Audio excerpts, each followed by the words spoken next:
Welcome back to another episode of the Equity Matters podcast. This is your host at is JB3, and this week on the pod we are talking all about trauma.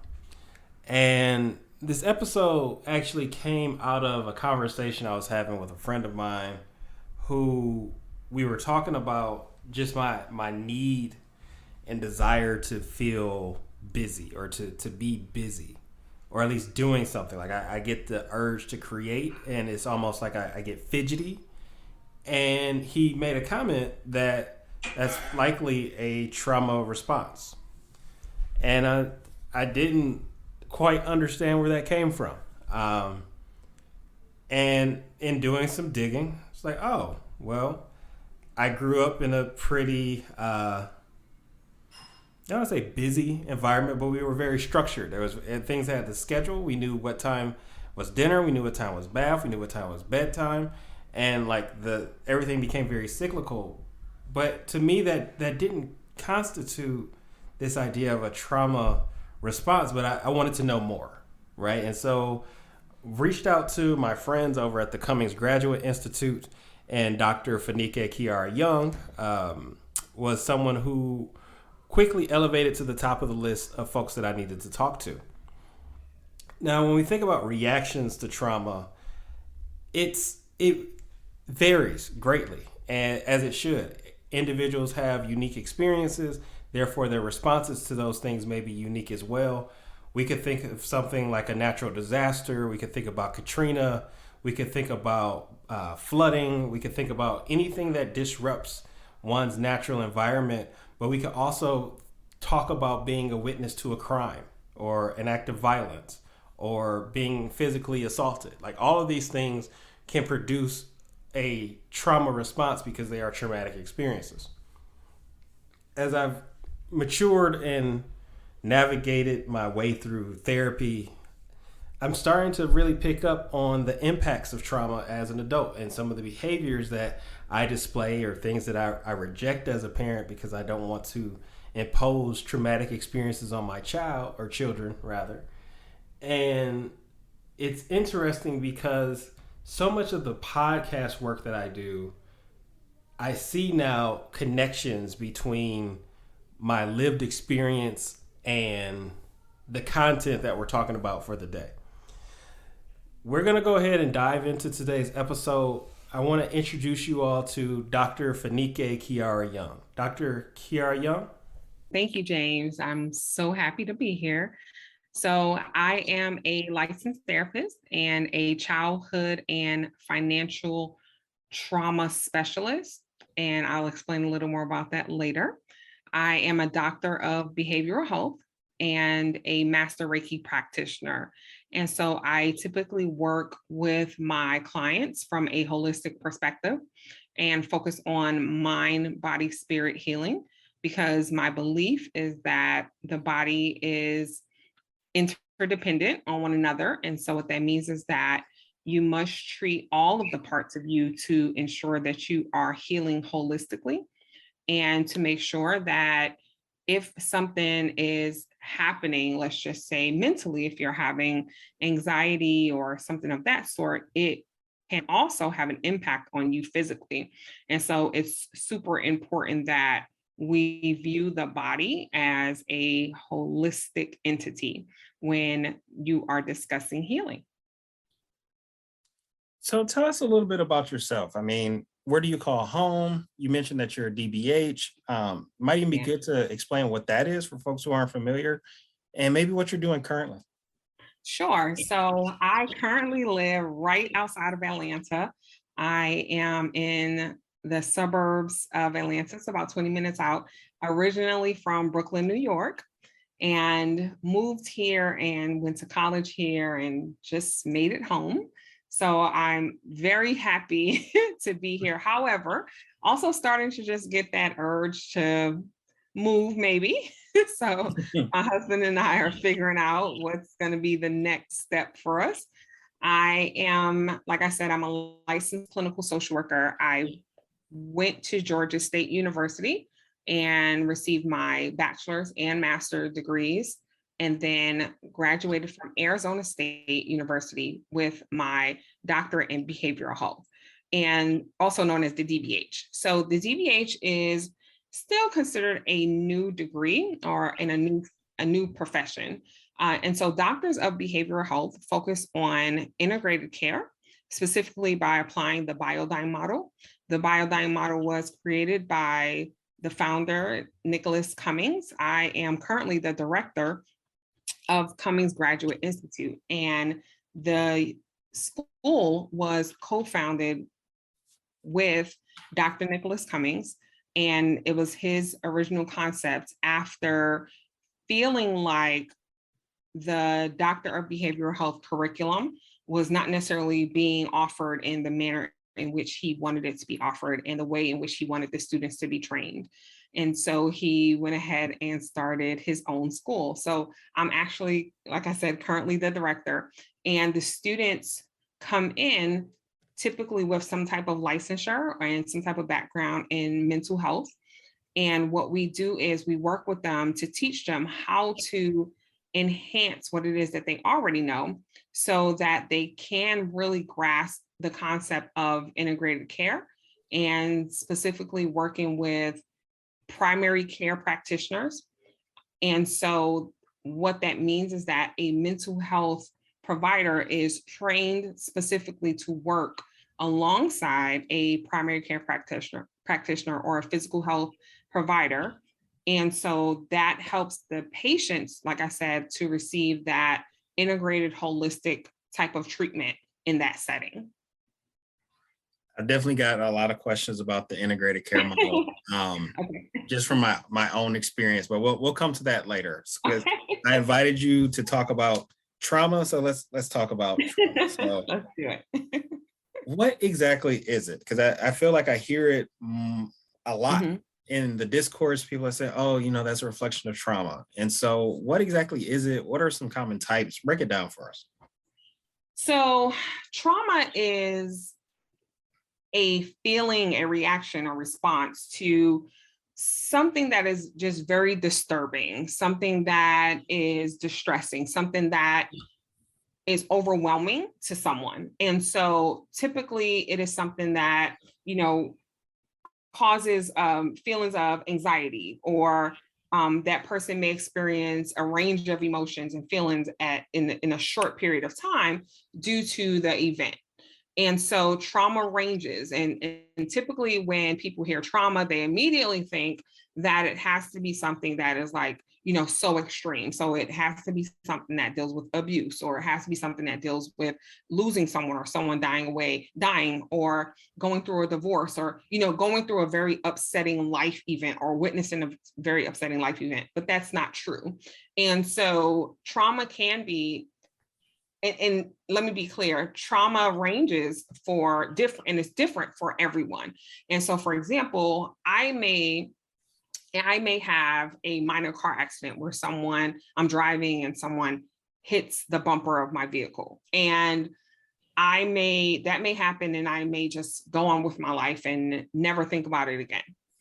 However, someone else may have the same experience, but in turn now, when they're driving, they're constantly looking behind them. They're constantly checking their mirror to make sure no one's speeding up and may possibly hit them. They are constantly in fear of that accident happening again. And so same incident, but different responses to the incident. And so trauma is not, a lot of times people try to compare traumas, and they try to say, okay, well, my trauma was worse than hers, or her trauma was worse than mine. Or, a lot of people never discuss their trauma, open up, because they minimize it, because they're so busy comparing their traumas to others. And so that's a no-no. That's a huge mistake, because all of us perceive things very differently. And it's not just, on one scale of measurement. And so you can't compare. So there are multiple types of trauma. The three common ones are acute, chronic, and complex. And so acute trauma typically is a single episode or a single experience or a single incident that happens. And so that would be considered acute trauma. Chronic trauma is something that is repeated and prolonged. And so it happens over and over and over again. And so in a situation like that, it may be, let's say, domestic violence, where a person encounters domestic violence repeatedly over several weeks, over several years, over several months. So that would be considered chronic trauma. But then you also have complex trauma. And so the difference between complex trauma and chronic trauma is that it would be, for complex trauma, it would be multiple events, but they may be different events. And so a person may, lose someone that they love. Then that person may go through a divorce. Then that person may be involved in a car accident. Then they may lose their job. And so it's multiple events that are happening to that person. And typically, like back to back or within like a certain time frame. And so that person really never gets the opportunity to truly heal because there's always something that's happening. And so you describe trauma, at least part of the impact of being like this anxiety around a scenario or a situation. Are there other common impacts as a result of trauma? So again, it ranges so much. And so a person can have a mental response. They can have a behavioral response. So in going through or enduring a traumatic event or some type of trauma can trigger that person's behaviors to change. They may not continue to do the things that they were doing before. They may change, their whole pattern because of that trauma or those traumatic events that occurred. The trauma may trigger some physical changes, and so that person may experience some pains. We call that somatization. And so that may look like the person is now having migraines repeatedly, or they're having, it could be because of anxiety. They may feel like they're having panic attacks, or it can show up in all of those, different realms. And so that's why this work is so important to me, because of my own history with complex trauma and realizing that it's not just a mental health thing. And so the trauma may, start off, or at least we may align the trauma with, mental health symptoms. However, if you do not deal with that trauma or the side effects of that trauma, they can then start showing up across your whole life. And so they can show up in different places that you didn't even think it was affecting. One of the things, I was gonna say, one of the things that this is like really resonating with me is the notion of why the doctor of behavioral health is so important, right? Because you're able to bridge the physical and the behavioral in ways that one group may not be able to do, right? Like it really makes clear the relationship between body and mind and how those things go hand in hand. Definitely. So, and the beauty of it is, I remember the first time I had the opportunity to work in a clinic alongside a primary care doctor, and the primary care doctor happened to be a naturopath. And so she had a chiropractor that came in, she had a nurse practitioner that came in, she had someone that came in and, they did massages. And so she was very open to different practitioners, different modalities, coming in, because her goal was to be as effective as she could be when treating her patients. And so that's the thing that I love about it. I honestly, I never planned to get my doctorate. I'm a licensed clinical social worker. I can work, as far as on the social work scale, I'm very high on the chart with as an LCSW. And so I was clinical, I was doing therapy, and I was like, I don't really need a doctorate. And then I doing my research one day, and I think it like popped up on somewhere, I'm reading, and I started reading about the doctor of behavioral health and then researching. And I was like, wow, like this is it. This is it.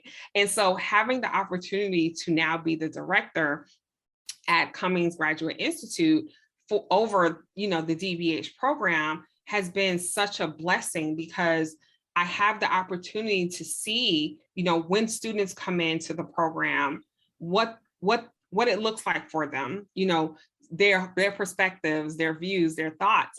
And then I get to see how they shift over time, so as they're introduced to the different, clinical pathways and the different options for treating patients, and as they're introduced to the literature and they're introduced to, the experiences of their instructors, they're introduced to different topics, and they get to also view, integrated care from a different perspective a lot of times, because a lot of us that are mental health practitioners or with a mental health background, we're usually used to working, independently. And so when we're in school, that's kind of, the training, that's how we're shaped to operate in that area. And so when the discussion comes up and you receive, actionable steps on how to then take what it is that you learned,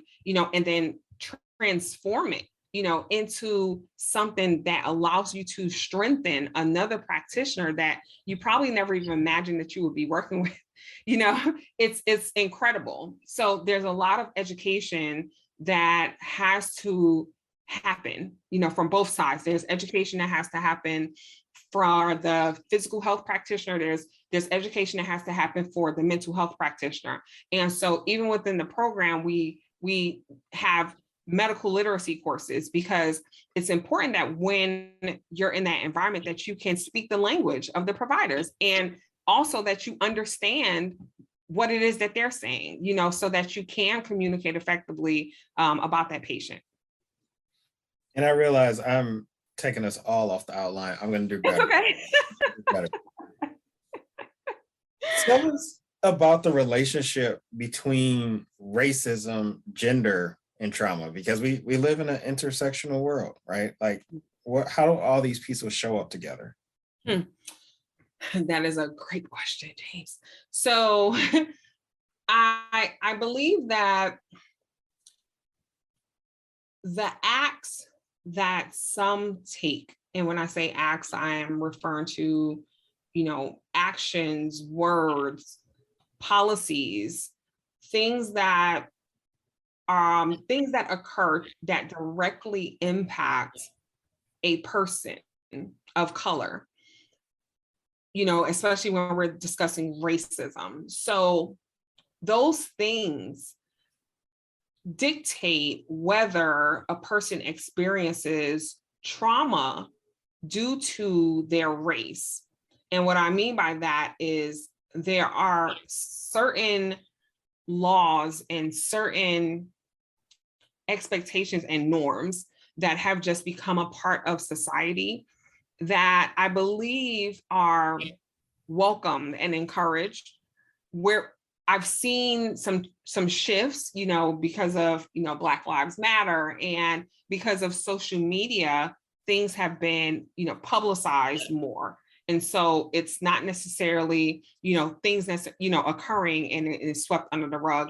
I am here in Georgia, where Ahmaud Arbery was murdered.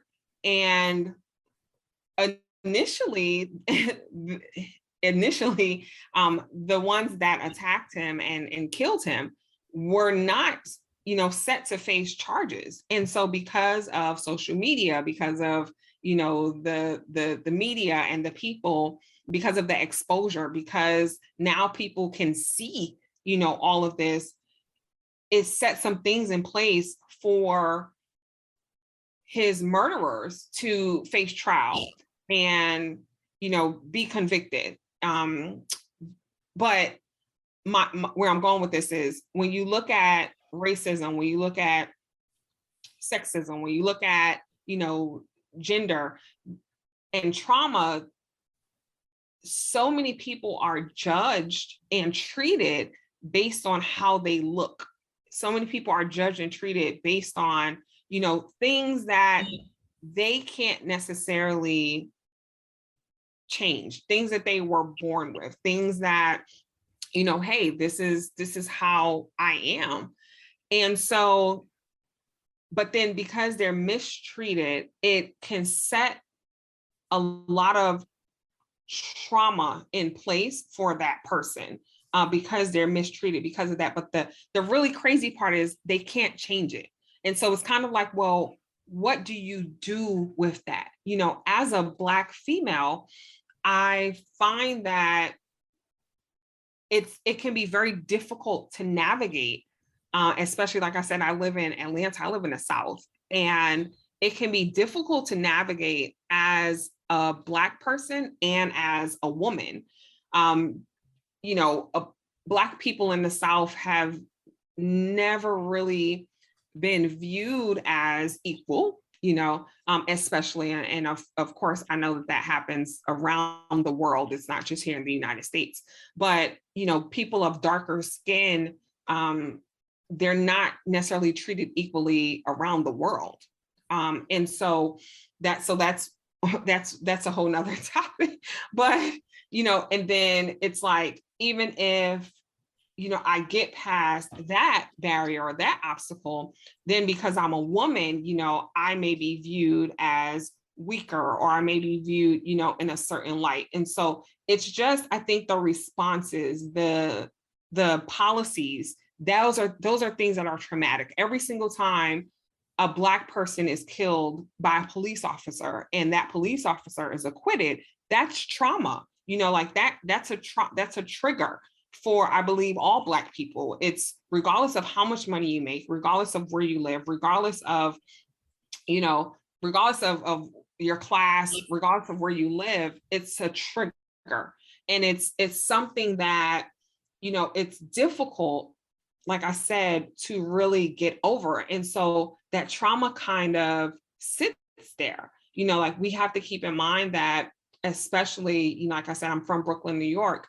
And in the 80s, Brooklyn, New York, it was a huge crack epidemic. And the people in my community, they were Black and brown. And they were the ones that were mostly impacted by the crack epidemic. And so there's no way for me to not, believe that that was racially motivated. And of course, there was so much trauma occurring. Deaths. The first time I saw someone killed, I was 4 years old, and a man walked up to another man and just shot him in the head, and I was 4.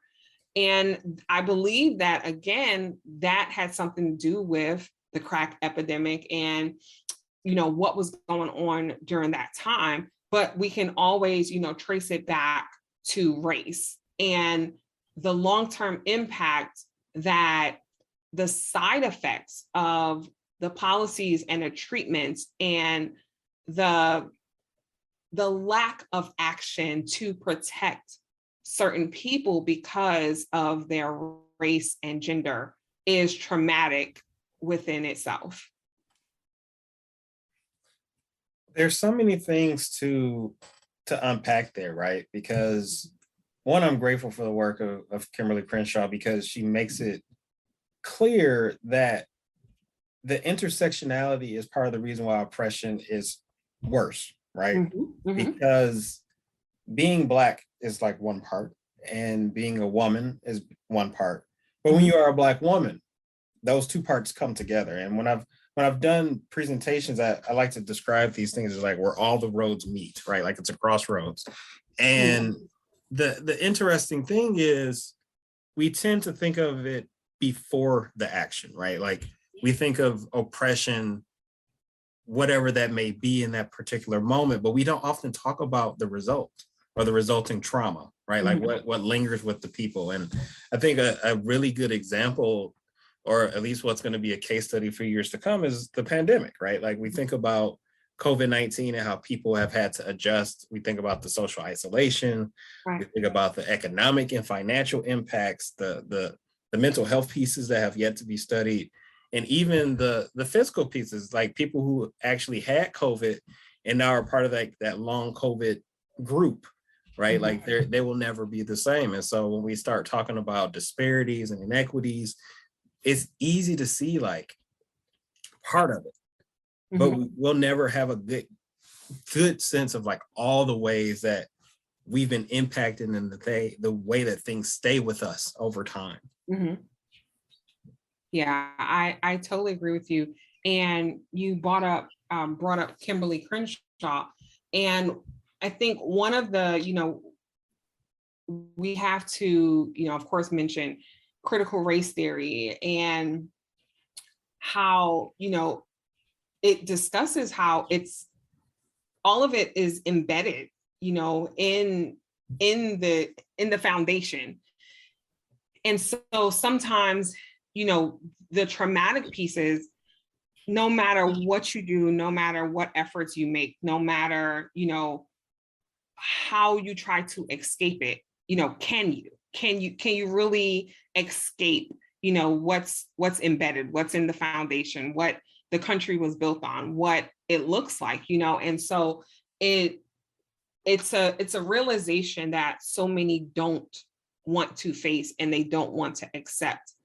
And it really, really, just harps on the extension of how others impact others, if that makes sense. Because I think sometimes we miss that part. Like, if I do this, or if I make this decision, or if I create this law, or if I pass this bill, do you really understand the impact, the long-term impact that will have on the next person? Because your laws and bills, they don't just impact the generation in which you are creating them in, they have a long-term effect. They impact generations upon generations upon generations. And so it really, really, brings that, I think, to surface. And that's why a lot of people don't want to discuss it. So as individuals and institutions start to shift, right? And you hear this idea of being trauma informed, what does that mean exactly? And how does one show up when they are trauma informed? So being a trauma informed practitioner means that you approach everyone from the assumption that they have experienced some form of trauma. And so it allows you to practice a level of empathy and sympathy for someone without necessarily knowing their whole history, or them having to, disclose to you what they have actually been through. And so what we have found is that if a person, or if an organization, or if an institution implements certain policies to encourage their providers and to encourage the environment to be one that is trauma informed, it helps to prevent their patient or their client from being re-traumatized. And so I'll give you the perfect example. A lot of times, I remember when I was pregnant with my son and going into the doctor, it was very important that I have the option to have a Black provider, to have a Black primary care doctor at that time, a Black OBGYN, a Black healthcare team. And that's because of the high mortality rates associated with Black women, giving birth here, especially, in the United States. And so I wanted that space to feel safe. I wanted that space for me to be able to express my concerns about that, and for my providers to take that seriously and really, really, understand. And so I looked up, because my doctor, Dr. Kerry Griffin, and I'm going to shout him out here, with Kaiser Permanente, he actually leads the efforts. He's on the board that is focusing on, decreasing the amount of Black women that suffer, from that high birth mortality when they are, delivering or in the hospital. And so he was trauma informed. And so when I when I went to him, and I have a history of miscarriage. And so when I went to him and I expressed that to him, he was always very comforting. My doctor always came into the room and sat down. He's never, ever, I've never went there and he stood up the whole time that I was there, like he was in a rush. Nope, he would take a seat and he would sit and he would cross his legs and, hey, how you doing? How's the family? How's everything going? How's work? How, like, he cared. And so he operated from a place of being trauma informed. He approached me as if, as if he could trigger me at any time. And so he was always very careful with his words, always very caring, but it was sincere. And I knew that. Now, on the opposite side, I've heard people say that they have had, they've been pregnant, they've gone to the doctor, and let's say they have a practitioner that isn't necessarily Black. And so they may experience, when it's time to give birth, they may experience, asking for pain medication and not receiving it, in a timely manner, or never receiving it at all. Their wants and their needs may be overlooked.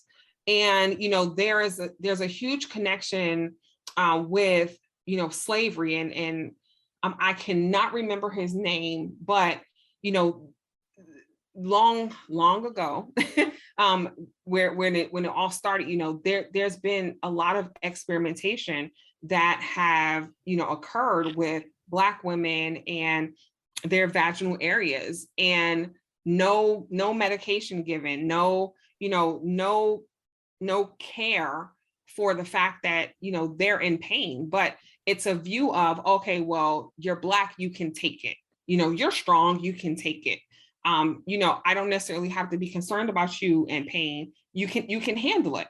And so that's the issue. That's what this all comes down to. And that's not, of course, that's not trauma-informed care. That is not being sympathetic. That's not being empathetic. That's not caring for that patient from the assumption of them, having a history of trauma. There's something called the ACEs, Adverse Childhood Experiences. And so the ACEs was a study that was conducted primarily by Kaiser Permanente, and it highlighted the impact of, just certain environmental and social factors that a person, experience, and how those things then impacted that person's health, mentally, physically, and how it showed up for that person and the long-term impact of having those ACEs. And so it's about really approaching that person from the perspective of they may score, on the ACEs measurement, and that on the ACEs screening tool, they may actually score something on there. So it's about approaching that person from that perspective.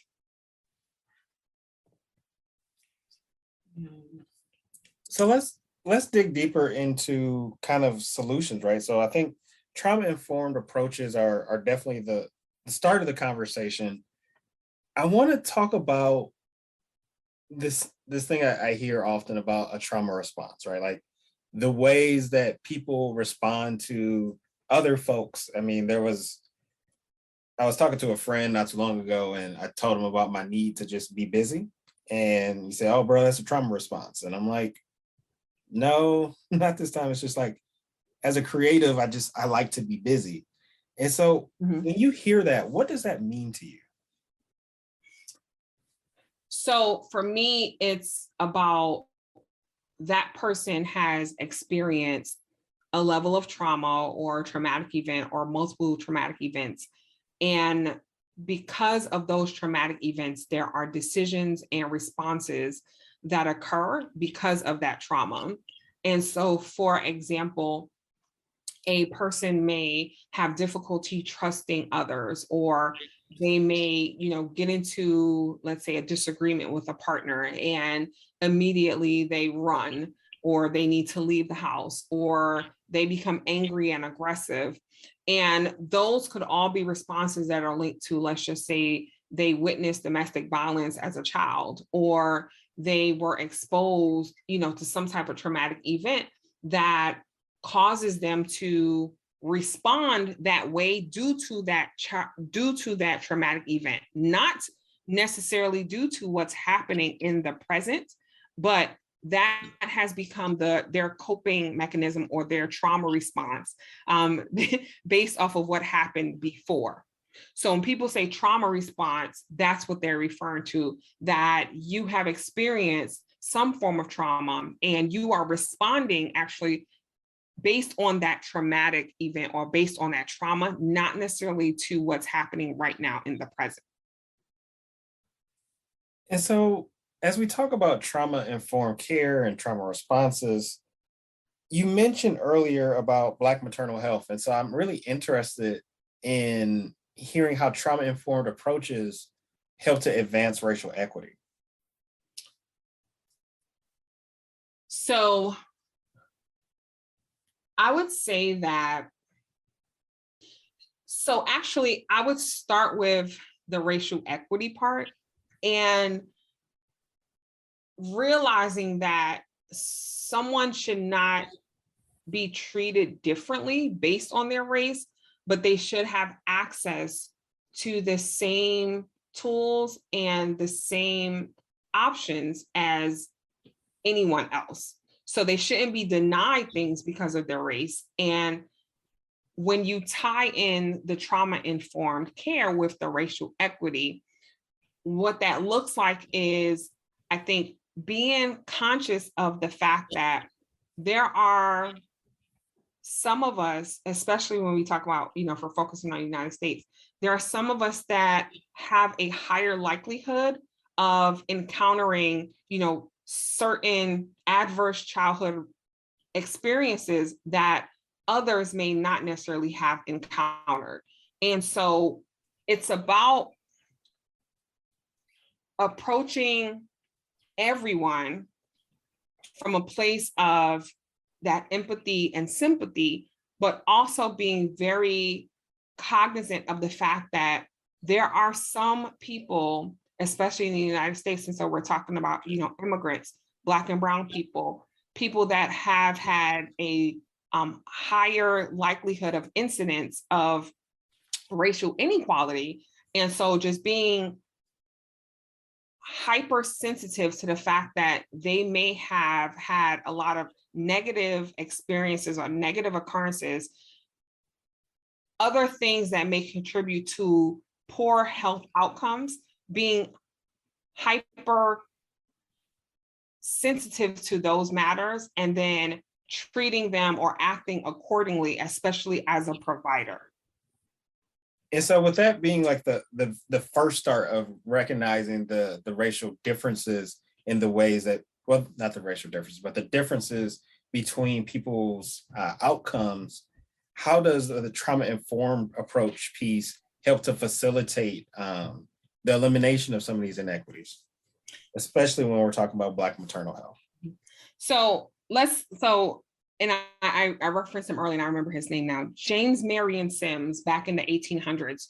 He actually created, one of the tools that's highly used, I believe it's the speculum, that's highly used when giving women vaginal exams. But to create that tool, he experimented on his slaves.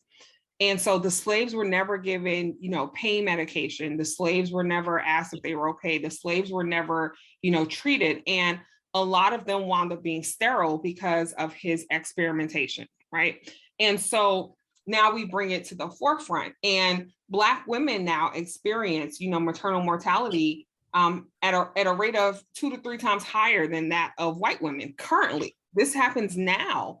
And so if we want to be clear, and so that's, when we tie in historical moments, or when we tie in, the historical precedents, that's the precedence that has been set, that it's okay to mistreat someone based on, their race. And so we're looking now at, Black maternal health. It's a big thing now. It's a big topic of discussion.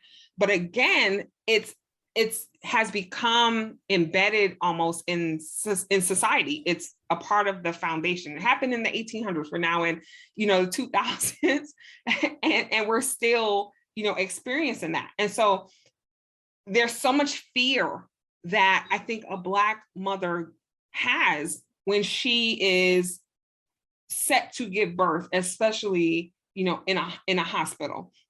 But being trauma informed or having a trauma informed team,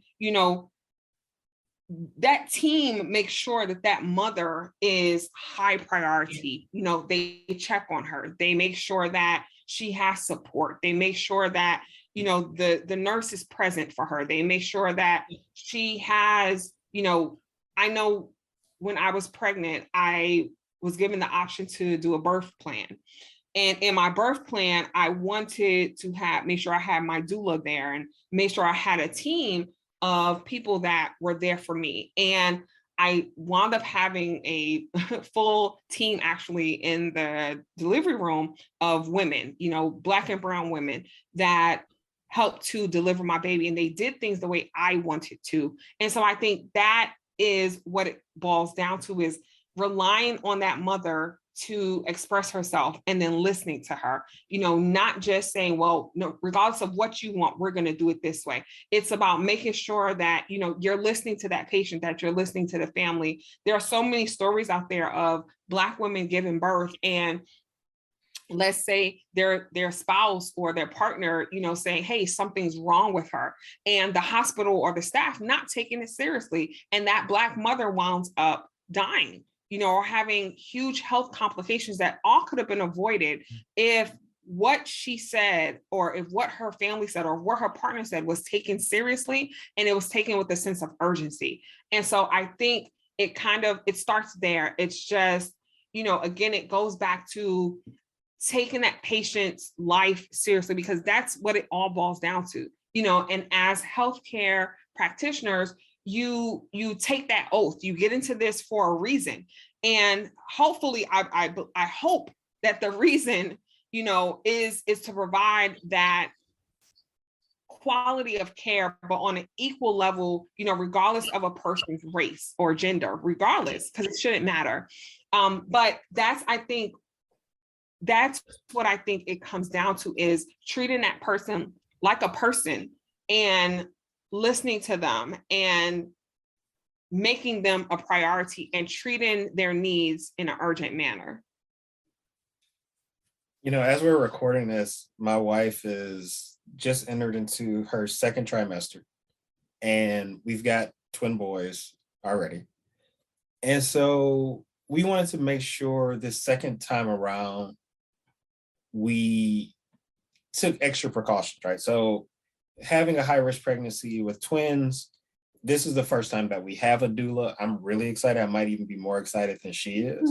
Mm-hmm. But being able to draft a birth plan and making sure that her wishes are identified and someone is there to advocate for us, because even as first-time parents, being in the hospital, you initially, you trust them to do the right thing, right? Like mm-hmm. You're going to honor our wishes, the things that we say.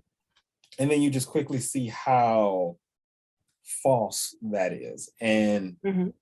in our experience, it was the formula being rushed while still at the hospital. And this was at a hospital mm-hmm. that claimed to be breast is best, and they would never do such a thing. But I mean, clearly our children needed to eat, and mm-hmm. they just didn't take the time to slow things down and help them with latching. And mm-hmm. That's minor compared to some of the things that I've read in my own research, but mm-hmm. just being sensitive to that. Mm-hmm. And now we have a new doctor the second time around. She is a Black woman. She has great rapport with my wife. She mm-hmm. understands why we want to have a doula. Just having all of those things in place, I think is going to make for a completely different experience. And one that we can look back on and just be like, we did things as best as we could. I mean, that's the same as what we would say for the boys. but we did things the best that we could, and we put steps in place to protect mom. Like we really wanted to center mom and her experience and her wishes. And fingers crossed, come April, everything will go the way that it should.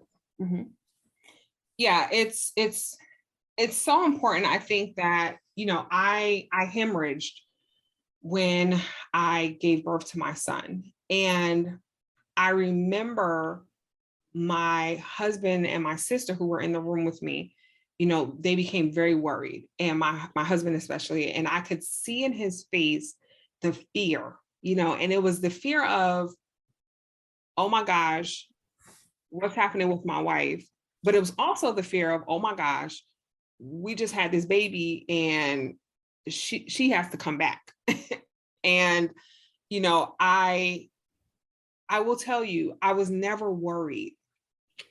And I was never worried because, and they had to rush me to the operating room, but I was never worried because my team, and as I shared earlier, team of Black and brown women, my team, when I tell you, I sat in that room and they prodded and they, you know, they warned, you know, it's going to be a little uncomfortable, but I have to make sure all of these clots are out. And they did everything, when I tell you, that they could. And so I never worried. Even when we had to go to the OR and the bleeding stopped and everything, and they got me back. But it made such a difference, James, because the women, from the time that I went into labor and then, you know, 27 hours later, he was coming, it was a peaceful experience. I wanted the lights dim. I wanted my doula there. I wanted my sister in the room. I wanted my husband in the room. I wanted, you know, aromatherapy and, you know, all of those things. And I was able to do all of that. And so being able to do it, you know, my way, and they let me, you know, in essence, like push my baby out. They just literally just caught the baby, but they were patient. They weren't, you know, telling me to push, and they were very patient, and they just let it happen. And it was wonderful. And that was how I wanted it. And so I was but I knew, you know, and it made such a difference. And like you, I've read the stories, and, you know, they're hurtful. Because a lot of the women are treated like they're not even people, you know, let alone they're doing something that is, to me, one of the closest acts to God, and that is giving birth to another person, and or some more people, you know, in your case. And so it's disheartening to read and hear about the stories of these providers that, you know, don't take that seriously and don't understand the sensitive nature of it all. It can be disheartening. And so I feel like I would be remiss if I didn't talk about kind of coping, right? Like I realize this is not a therapeutic session. We don't use the podcast as a therapy platform, but at a high level, how does one cope with the triggers? I mean, the reminders of trauma, and how does one move beyond that experience, if there is such a thing as beyond it? So the beauty is there is a beyond. I definitely, I am a therapist, so, you know, and I'm also a coach. And so you know, hands down, I am an advocate for getting that support. And so, you know, I always say it's kind of like, you know, you go to the gym. So you can go to the gym and you can do it on your own. And, you know, you may miss some days because you're by yourself and no one's there to really hold you accountable. But if you get a trainer, you know, you're more likely to show up. You're more likely to, you know, get in shape the way that you want to get in shape. You're more likely to, you know, lose that weight or tone the way that you want to tone, because someone else is there supporting you through the process. And so that's how I look at therapists and coaches. And, you know, as tools, I look at myself as a tool that someone uses for them to work on what it is that, you know, they need to work on, that childhood trauma, that financial trauma.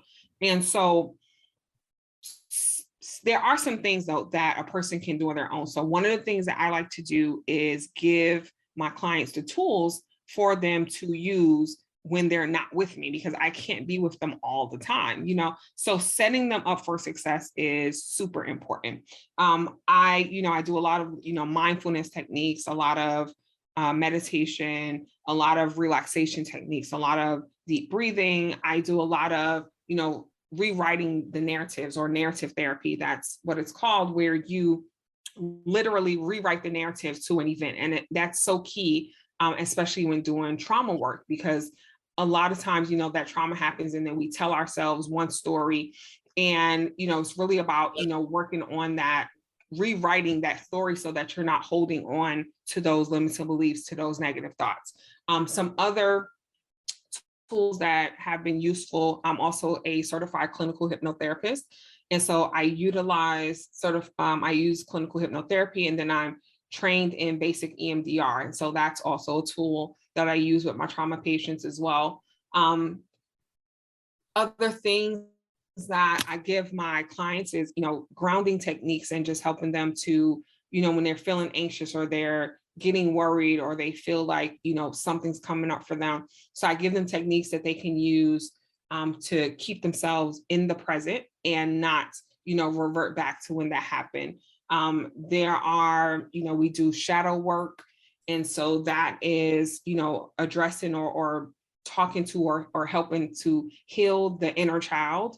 And so if it's childhood trauma, healing that child that, was there when that trauma was present, because a lot of times no one is there to protect that child. And so as an adult, you go back and you protect that child, and you apologize to that child, and you talk to that child, and you comfort, that inner child part of you. So there's a lot of different modalities that can be used and that are effective when you are working on healing trauma and on working to overcome. So the goal is to just get that person to a place, at least, of being able to cope. It doesn't necessarily ever go away. However, if you have the tools, you are better armed. And so when things come up, when those, negative thoughts or those memories or those trauma responses come up, you're better equipped to handle them, whether you are, with a provider at the time or not. It's all about the tools. Yes. Yes. So, Dr. Kiara Young, I definitely appreciate you hopping on the pod. And this is your time, right? That you get to share kind of the things that you're working on, how people can keep up with you, any upcoming events or other milestones that you want to share with our listeners. Sure. So I have a book out, and the name of my book is What the F is Your Problem? Becoming an Active Worker in Healing Your Trauma. And the book highlights different stories from Black women and the traumatic experiences that they have endured throughout their lives. And so it includes grief, it includes some birth trauma, it includes grief and loss, it includes, infidelity. It ranges. And just some of the things that those women did during the time to begin to cope and to heal themselves. And so definitely, again, you want to pick up What the F is Your Problem? Becoming an active worker in healing your trauma if you do not have it yet. I would also say that my podcast is out as well, and it is What the F is Your Problem? So with the Big Breast crew, that's my crew. And let's see, I am on the speaking circuit. I can be found on Instagram at Dr. Fanike, that's DrFanike. I can be found on Facebook at Dr. Fanike, on Clubhouse at Dr. Fanike. And if you are someone that resonates with, everything that you've heard me discussing, you're in a place and you feel like, you want to start working on some of those barriers, you are tired of repeating those cycles, you're tired of, just not living the life that you want, and you're tired of, those mental obstacles, those things from your past that are stopping you, you're tired of, just not having those relationships that you're longing for, definitely feel free to go to drfanike.com. That's DRFANIKE, and schedule a consultation. I would love to hop on with you and see if we're a good fit and see if I'm able to help you to move forward and to start living the life that you want. Dr. Kiara Young, first of all, I love the book title. Just start out there. Thank you. And definitely, I will link it in the episode notes just so people can have another way to get to it. Okay, sounds good. But definitely glad that you were able to join us today. When I put this episode together, and I feel like this is the common trend now, we started the conversation around trauma. We spent a lot of time talking about maternal health inequities, and I think just by nature, being able to unpack the relationship between trauma and maternal health, I think part of it is just the timeliness of where I am with my life right now, but also seeing that, this is something for all of those who encounter the health system or behavioral health system for that matter, to be mindful of what people have experienced and encountered, because it's going to shape the way that they show up in their various roles, positions. And so thank you for amplifying that and centering it in this conversation today. And I hope that our listeners really take away the fact that, things happen to people that stick with them, that transform them, but it doesn't have to end there. So definitely want to just send thanks to you, Dr. Kiara Young, for the work you're doing, and hoping that, we continue to collaborate in this space. Definitely. Thank you so much, James. I so appreciate you. Hey, I just want to give a huge shout out to Dr. Kiara Young for joining us on the podcast. When we look at the relationship that we've nurtured with the Cummings Graduate Institute, just a friendly reminder and shameless plug, we have 2 courses live, one around understanding and mitigating implicit bias and the other on authentic community relationships. But we also are getting ready to premiere, drumroll please, this Friday, Unmasking White Supremacy and Racism in Mental Health. There should be a teaser video coming soon. I'll be sure to post that on our socials. That's at Equity Matters Podcast on Instagram, at Equity Matters PC on Twitter, and Equity Matters Podcast on YouTube and Facebook. When we think about that relationship, it's been so mutually beneficial because we are constantly learning from each other in the environment of what it means to provide equitable, culturally responsive behavioral health care. And the work that CGI is doing, I'm just amazed every time I see something new coming out. Kudos and shout outs to all of their recent graduates. It's a program that if you're interested in learning more about the behavioral health space, I definitely direct you towards CGI. Their links will be available to you through today's episode, so be sure to check them out. I hope that you all had an opportunity to listen to my birthday project, I Got 5, where it apparently has been claimed as the first sketch comedy show of social work. And I appreciate said terms because it actually came out of me watching all that and just wondering what a few skits would look like. I go back to like 6th or 7th grade. One of my favorite teachers, Miss Willie Bell Gibson at Bates Academy, she had us doing skits all the time. And so improv is something that's embedded in some ways in my DNA, but something I haven't been able to tap into in quite some time. That was a lot of fun. I got a few ideas for if I did a volume 2, so stay tuned on that. Also, excited because this upcoming Monday, the Brothers in Social Work Collective will have our first in-person event. So we'll be hanging out at Wayne State University as part of their Black and Latinx males in social work conversation. Really excited to dig into that because there's just this misconception that people of color are unicorns in the social work field. Not true. I know far too many of them. And it's just exciting because these are new brothers that are coming into the work who need the supports, who need the resources. So I'm glad to be stepping into a role where I can support them and be an advocate and a mentor and someone who has been in their space, who knows what it's like to go into classrooms and not be sure if you're going to see anybody that looks like you. But now you have someone rooting in your corner constantly. So really excited for that opportunity. I think that's all for now. we've been busy. I'm looking forward to slowing things down a little bit. We've got 2 new episodes coming next month. Be on the lookout for those announcements. And we are still planning to wrap things up in December. I'm holding to it as best as I can. I might go into a semi-retirement. We'll see what that looks like.